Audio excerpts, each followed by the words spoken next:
y a todos y cada uno de ustedes por estar presentes en el estreno de el video que ha hecho para la memoria de 150 aniversario de la Academia Mexicana de la Lengua, TV UNAM.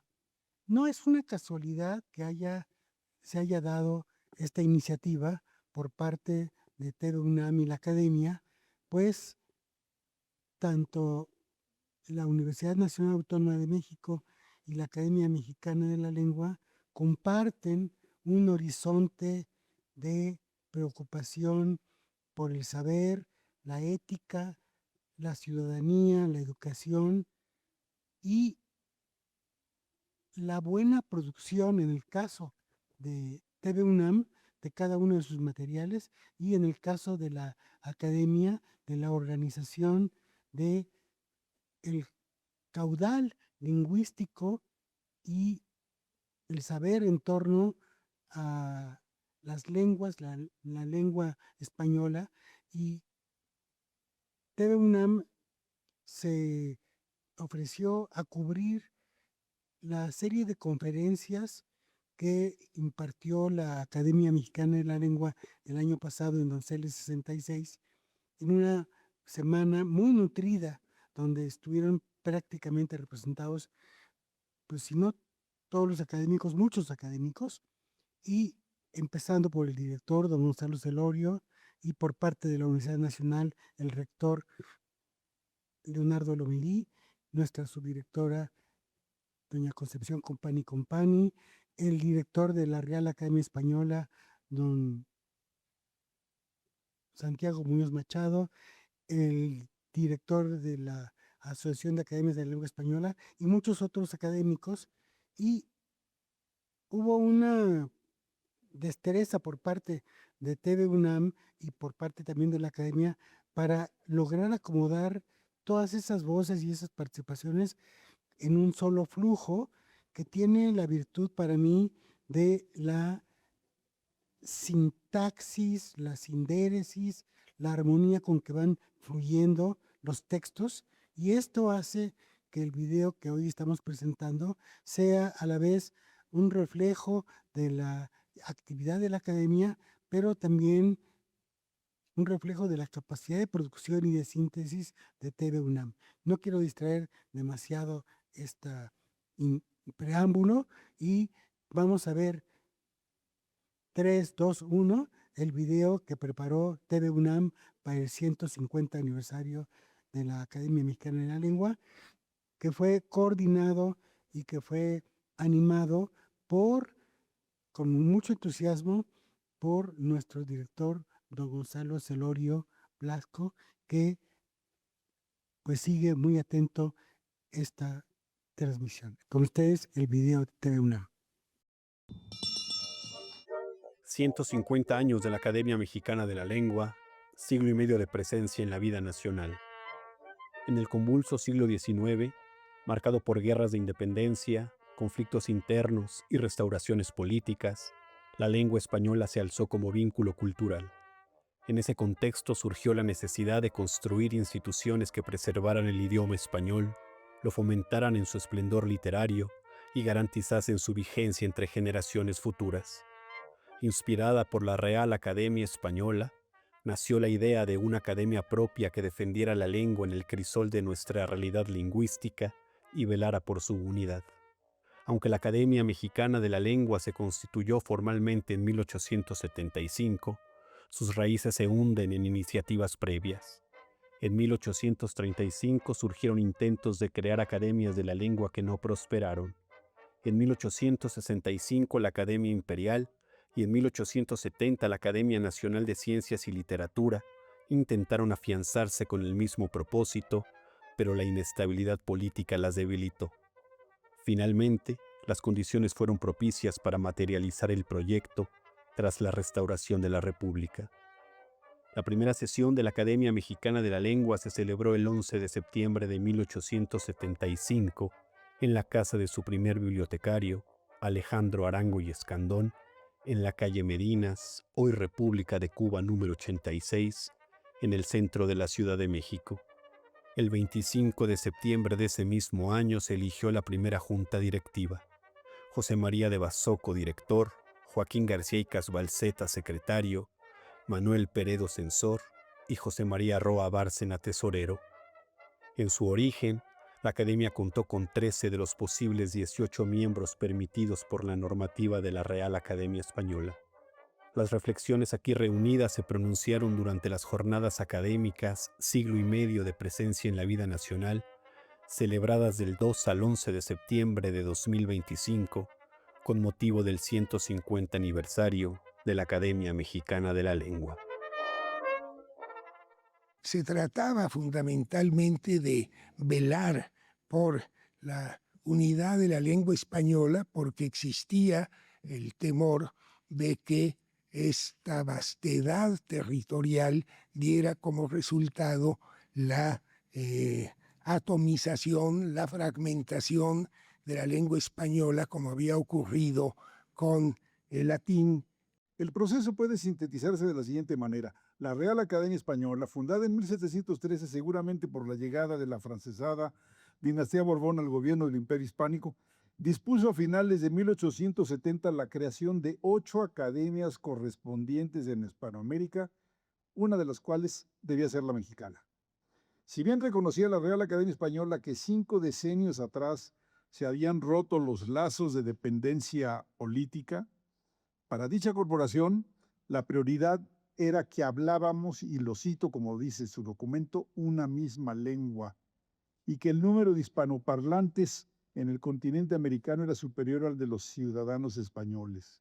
La nuestra fue la tercera academia americana después de la colombiana y de la ecuatoriana, que se fundó en ese mismo año de 1875, pero unos meses antes que la nuestra.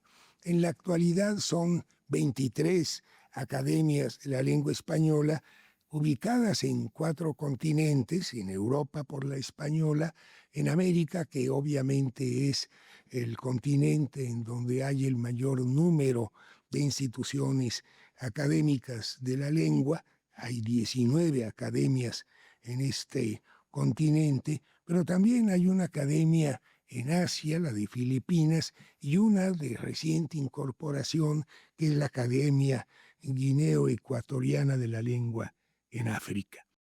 La academia tiene por objeto el análisis, el estudio y la difusión de la lengua española en todos sus ámbitos, con particular atención a los modos y características de su expresión oral y escrita en México, así como a sus relaciones e intercambios lingüísticos con las lenguas originarias de México.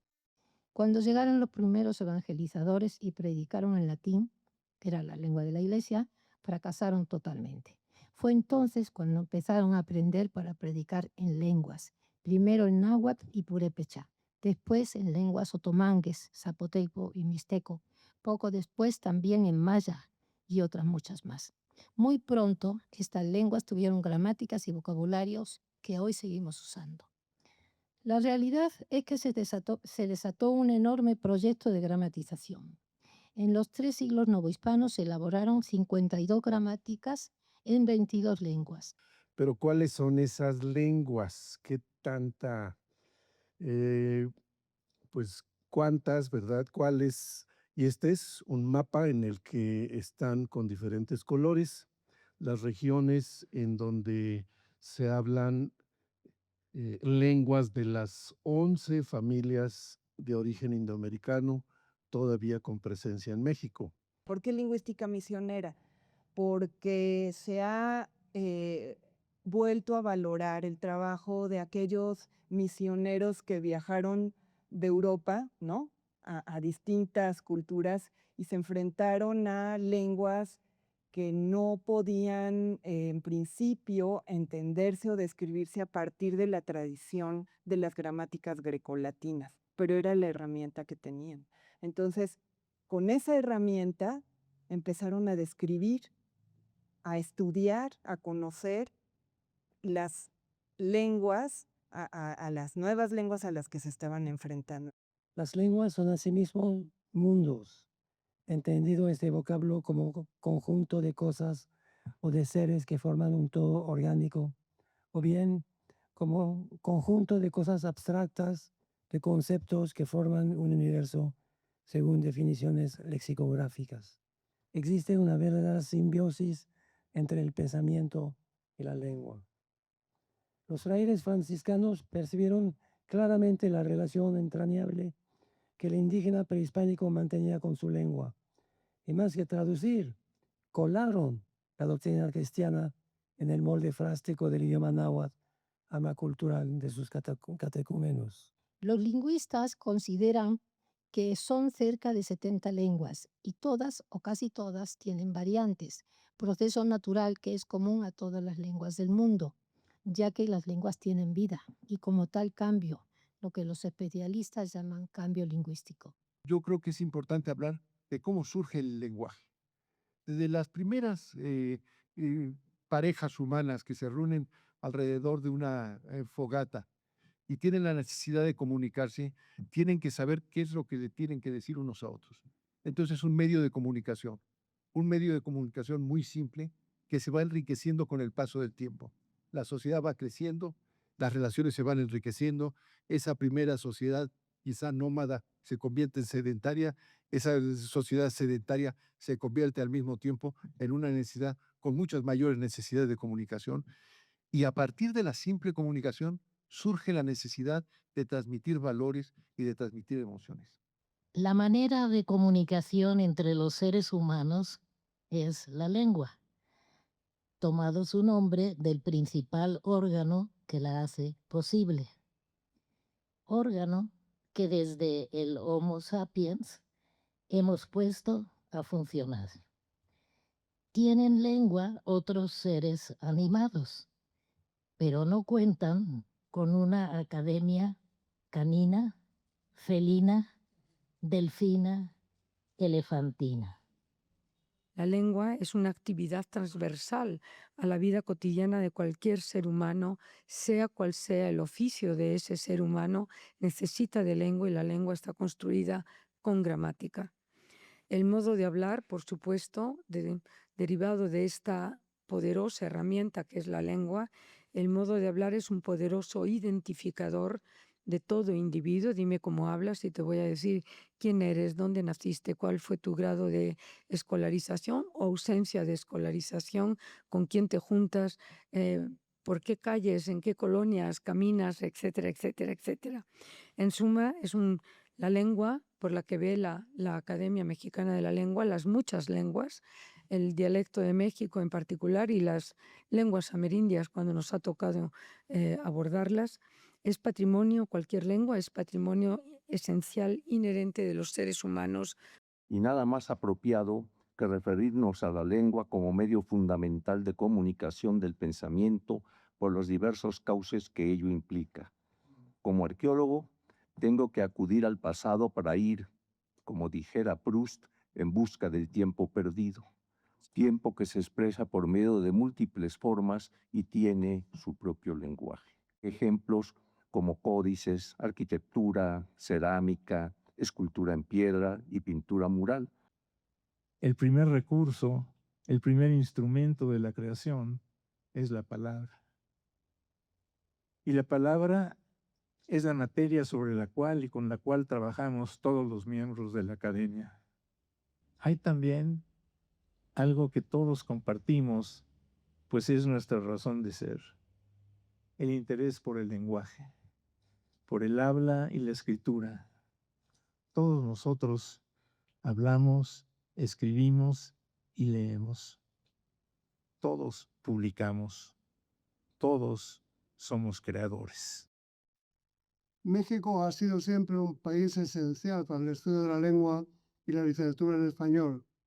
Acumuló las contribuciones más importantes, especialmente de los escritores conventuales, para la conservación de las lenguas de las comunidades originarias y hizo aportaciones notables a la literatura del Siglo de Oro con nombres tan imponentes como el de Sor Juana Inés de la Cruz, la Rosa o Juan Ruiz de Alarcón, cuya obra La verdad sospechosa influyó de un modo importante en los más afamados dramaturgos del Siglo de Oro español y tuvo proyecciones en toda Europa. En estos años del Segundo Imperio de México, entre 1863 y 1867, cuando muchos de los intelectuales mexicanos más renombrados, más capaces, participaron en el imperio, hoy son considerados, por supuesto, traidores, pero son precisamente ellos los que estudiaron con más cuidado a los indios, a los pueblos, a las lenguas indígenas. O sea, estos supuestos traidores que colaboraron con el imperio de Maximiliano, pues fueron los grandes defensores de los indios, de los pueblos de indios y de las lenguas indígenas de México. Entre todas las lenguas europeas, la española es la única que ha tenido la posibilidad de instaurar representaciones y delegaciones fuera de la metrópoli. Esto le ha dado a la lengua española una resonancia y vigencia transatlántica y de innegable actualidad. Cabe recordar que desde el 24 de noviembre de 1870, la Real Academia Española decidió crear academias americanas correspondientes, cuyos propósitos coincidían con los suyos. En particular, en relación con México, designó a 10 posibles personas para fundarla. Esto hizo que algunos académicos, como Juan Bautista Ormaechea y Arnaiz, recibieran el nombramiento de académico por el honroso conducto de Benito Juárez, quien se lo entregó pocos meses antes de morir. La corporación fue casi completamente dominada en sus inicios por el elemento católico y conservador. Sin embargo, durante el gobierno de Porfirio Díaz comenzó la incorporación de funcionarios, escritores e historiadores cercanos a él, algunos de ideología liberal y otros positivistas. No debemos tener miedo a reconocer que la academia tuvo una mayoría de miembros conservadores hasta mediados del siglo XX. A partir de entonces, y acaso como reflejo ahora del periodo priista, se ha caracterizado por tener una ideología entre moderada y progresista. México es uno de los pocos estados nacionales que no ha definido su lengua oficial de manera constitucional y tampoco de manera legal. ¿Cuál es el problema de que no tengamos una lengua oficial en el orden práctico? Como no tenemos una lengua oficial, tampoco tenemos dentro de la Constitución lenguas nacionales. ¿Cuáles son estas? Las lenguas vernáculas, las lenguas naturales originarias de México. La primera gran propuesta que se hizo en ese sentido fue en el año 87 del siglo XIX. Y la hizo nada menos que un mexicano ilustrísimo, caracterizado por su vocación cultural y universitaria, como fue Justo Sierra.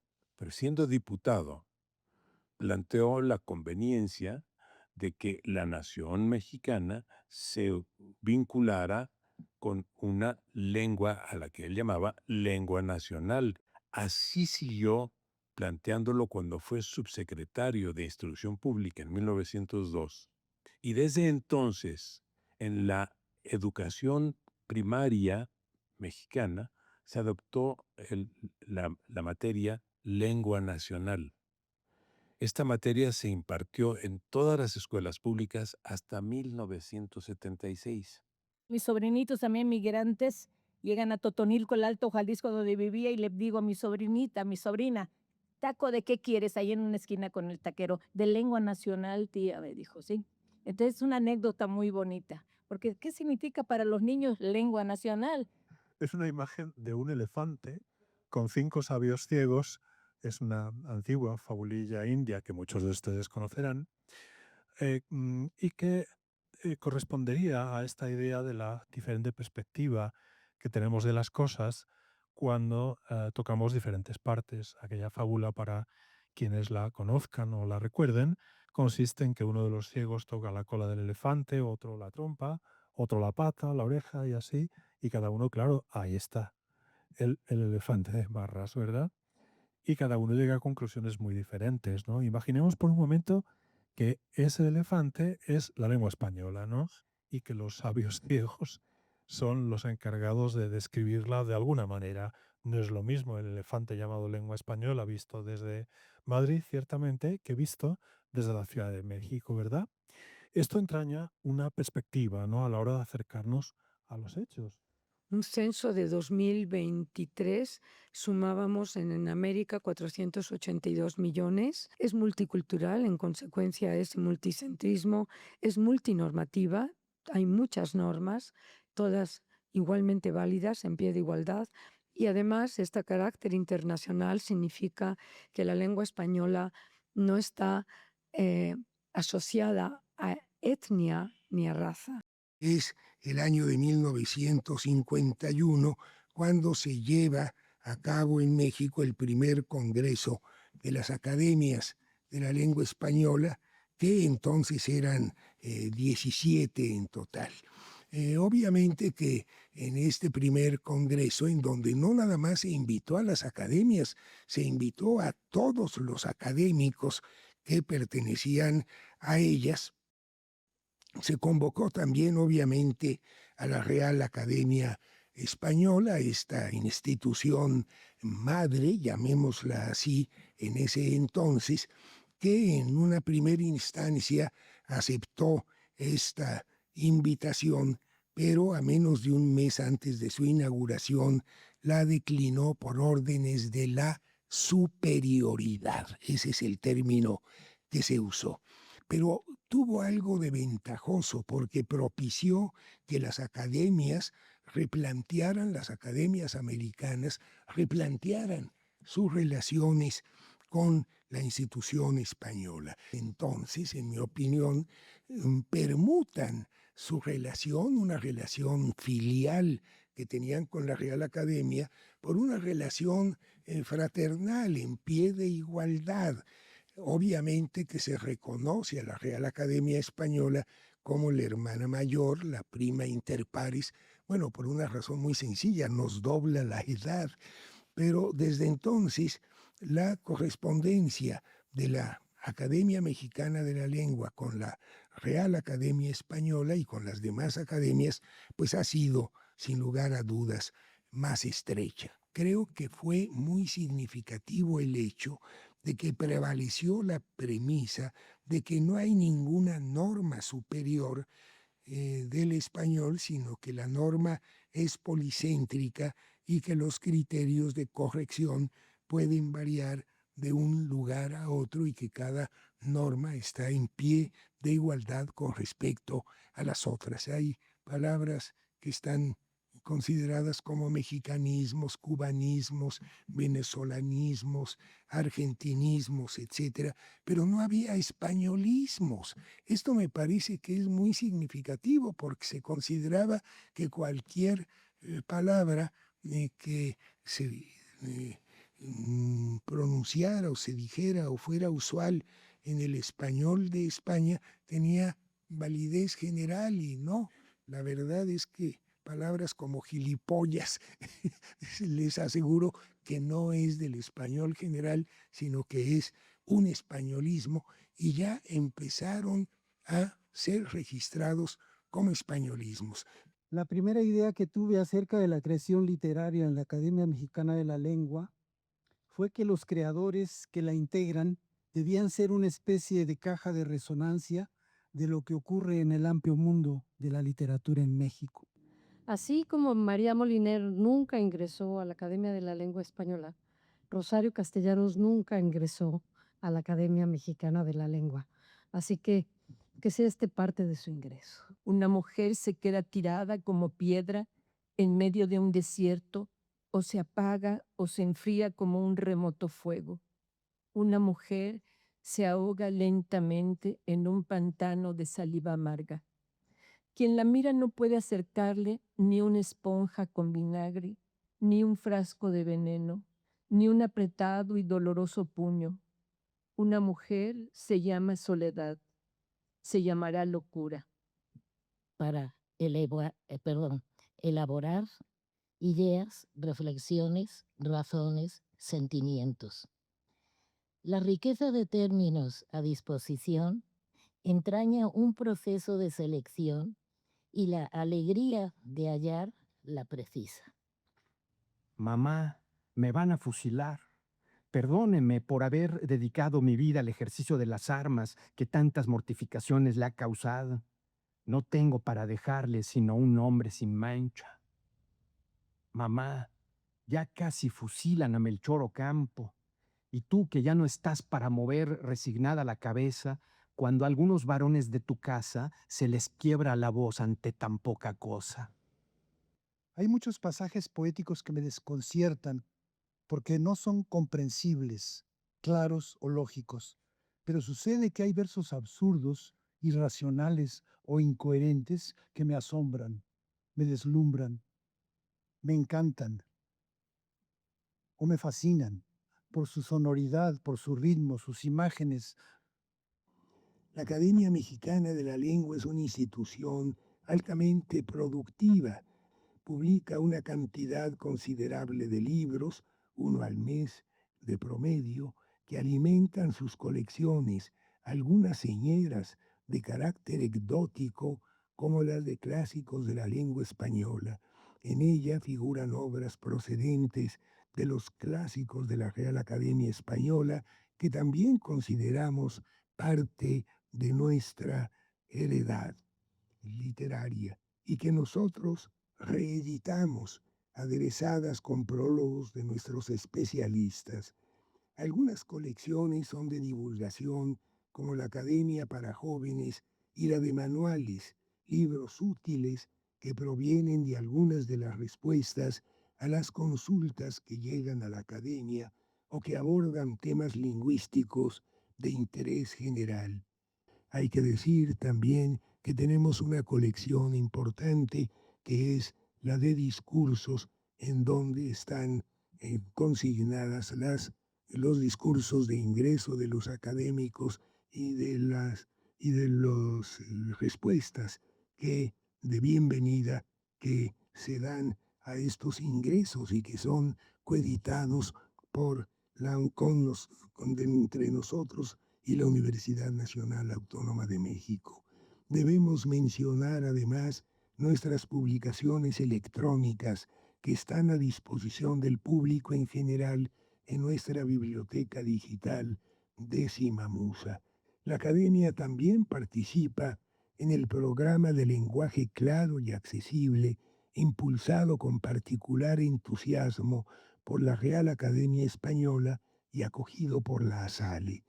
Parte de la consideración fundamental de que la comprensión de los documentos que van dirigidos a los ciudadanos comunes es un derecho humano que es necesario hacer valer y respetar. Se trata de que los documentos jurídicos, fiscales, médicos, etc., sean entendidos a cabalidad por sus destinatarios sin la necesidad de contar con un intermediario que se los explique o que los supla. Todo mundo tiene derecho a comprender aquello que le atañe directamente, desde una disposición judicial o una obligación tributaria hasta un diagnóstico médico o un contrato laboral o de compraventa. Al pan pan y al vino vino. Un paseo por los diccionarios nos muestra que se trata de una expresión usual que se emplea para dar a entender que algo se dice de forma directa, clara y sin rodeos, es decir, llamar a las cosas por su nombre para que se entiendan perfectamente. Los dos casos los más significativos que tenemos son quizá la medicina, perdón, doctor, y el derecho. Leer un diagnóstico médico o la interpretación de una radiografía por un médico parecería que nos están hablando en marciano o en un idioma completamente extraterrestre. Y lo mismo pasa con una sentencia jurídica. Una sentencia jurídica ni nosotros las entendemos muchas veces. Lo que quisiera yo proponer es una reflexión sobre la lengua y la democracia. ¿Cuál es, en qué idioma se expresa la pluralidad? ¿Cómo puede comunicarse democráticamente el conflicto? cómo se vivifica la convivencia o se ahoga la convivencia a través de las palabras, cuál debe ser el lenguaje del poder, cuál debe ser el idioma de la ciudadanía. En la lengua de la democracia, las palabras se inventan constantemente, se recrean. En el mundo aristocrático, dice Tocqueville, no hay muchas cosas nuevas, pero si hubiera cosas nuevas, los hablantes en una sociedad aristocrática se esforzaría en describirlas con palabras antiguas, con palabras conocidas. Como toda expresión de vida, el lenguaje es una identidad en permanente evolución que asume trayectorias diversas a lo largo de su presencia y uso. El español ha dejado y sigue dejando constancia de ello desde hace siglos. Establecer qué es el español de hoy no es tan sencillo como pudiera parecer a primera vista, ¿verdad? ¿Qué es el español de hoy? ¿El de este año, de 2025? ¿El que va en este siglo XXI? ¿El que correspondería a mediados del siglo XX en adelante? ¿El de las personas jóvenes, que a veces es lo que se entiende, ¿no?, por ese español más novedoso? ¿El de algunos de nosotros cuando éramos jóvenes, que si los comparamos en un periodo corto de tiempo no cambian demasiado, pero si tomamos periodos de tiempo más amplios, se vuelven enormemente diferentes? Tengo la convicción de que debe gestionarse el choque cultural porque es improbable estimular el desarrollo sin cambios. Pero esto requiere asimilarse con nuestra multiculturalidad e interculturalidad expresadas por medio de la lengua. Si el desafío ético es desarrollar valores que postulen la eficacia y la fraternidad de una nación en plena apertura, sin dejar de ser nosotros, nuestro idioma es el medio para ese fin. Las mujeres y hombres de hoy se parecen más a su tiempo que a sus padres, porque las nuevas generaciones viven no solo los valores de carácter histórico, sino también los surgidos en otras partes del planeta. En tiempos de incertidumbre, encono y desinformación, resguardar y departir sobre un legado lingüístico común significa también salvaguardar el conocimiento y a la democracia. Una lengua clara e inclusiva es condición indispensable para una sociedad más diversa, tolerante y participativa. Nuestra lengua es más que un vehículo de entendimiento. Refleja lo que somos, nos sitúa, orienta y ancla en el mundo. Quiero subrayar algunas de las características de la institución que con frecuencia son desconocidas o tergiversadas por prejuicios ancestrales.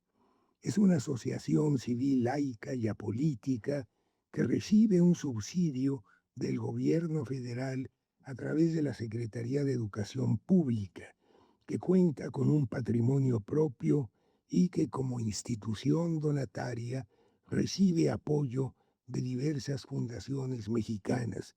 Es una institución mexicana en tanto que se dedica al estudio del español de México y sus relaciones con las lenguas indígenas, y representa al mayor número de personas que hablan español, cerca de 130 millones. Uno de cada 4 hispanohablantes es mexicano, sin contar a los que viven en Estados Unidos y conservan su lengua, muchos de ellos, por cierto, ahora perseguidos o conminados a silenciar el rasgo esencial de su identidad, la lengua española, su lengua, marginada cuando no proscrita por un régimen político propenso a la autarquía que abjura de la pluralidad cultural que había prevalecido en la Unión Americana. Felicidades a la Academia Mexicana de la Lengua, que llega con energía, con solidez y compromisión a sus primeros 150 años de vida. Gracias a Rodolfo Villegómez, cuya voz estuvimos escuchando en video, pero no solo su voz, sino también en cierto modo su redacción. Pero también gracias a todo el equipo de la Academia Mexicana de la Lengua, a don Antonio Questani, a doña Malena Mijares, a Cassandra París, a Bertín Suaznavar, a Alma Nápoles y por otra parte a TV UNAM, a Iván Trujillo y a todo su equipo. Y como decía yo al principio, no es una casualidad que hayamos hecho este video dedicado a los 150 años de la Academia Mexicana de la Lengua en consorcio, en alianza con la universidad. Si recordamos la universidad, en los circuitos universitarios, cada uno de los circuitos está la Facultad de Filosofía y Letras, está Economía, está Derecho, está Medicina, está Ciencias, está Arquitectura, y ese circuito de alguna manera, en cierto modo, corresponde o se refleja con la diversidad de lo que es la Academia Mexicana de la Lengua, que como ustedes han visto, es una institución, una corporación multidisciplinaria. Está representada la lingüística, está representada la literatura, el derecho, la política, la historia, y está representada también las ciencias, y está representada también la sociedad en el sentido más amplio de la cultura. Una de las características que tiene la academia, y ahora lo veo con una nitidez muy clara, es el buen humor, el sentido de distanciamiento que tienen los académicos para verse a sí mismos y ver a su disciplina. La Academia Mexicana de la Lengua es un microcosmos que en cierto modo da la mano al macrocosmos que es la universidad y es el país. Y es un reflejo de los países que conviven en México, esos a través de sus lenguas. Una de las cosas que ustedes podrán haber visto en este oído, en este video, espléndidamente fraguado por TV UNAM, es la preocupación de la academia no solo por la lengua española, sino por las lenguas originarias, y no solo por el momento presente, sino por el pasado, y no solo por el pasado, sino también por el amplio mundo en el que nos inscribimos, y por un sentido ético, porque detrás de todo este hacer hay una, digamos, preocupación por la limpieza, la pulcritud, la exactitud y la belleza. En ese sentido, creo que de nuevo agradezco a TV UNAM su colaboración espléndida, al equipo de la academia, y no quería yo dejar de decir algo, que es lo siguiente. Todos en esta sala traemos algunos billetes de emitidos por el Banco de México, y resulta que en esos billetes hay unas leyendas que validó la Academia Mexicana de la Lengua. Así que ustedes creen que no tienen que ver con la academia, pero si meten la mano al bolsillo, van a ver que tienen que ver, porque ahí está la academia, y en ese sentido, esto habla de que la academia tiene una porosidad con la sociedad, pero no solo eso, tiene una identificación con la raíz, el aire, el agua y la población mexicana. Pues yo creo que con esto estamos concluido. Gracias a Rodolfo Villagómez, a Cassandra, a Antonio Crestani, a TV UNAM, a Iván Trujillo, a Malena Mijares, que no nos pudo acompañar, y a todo el equipo de TV UNAM.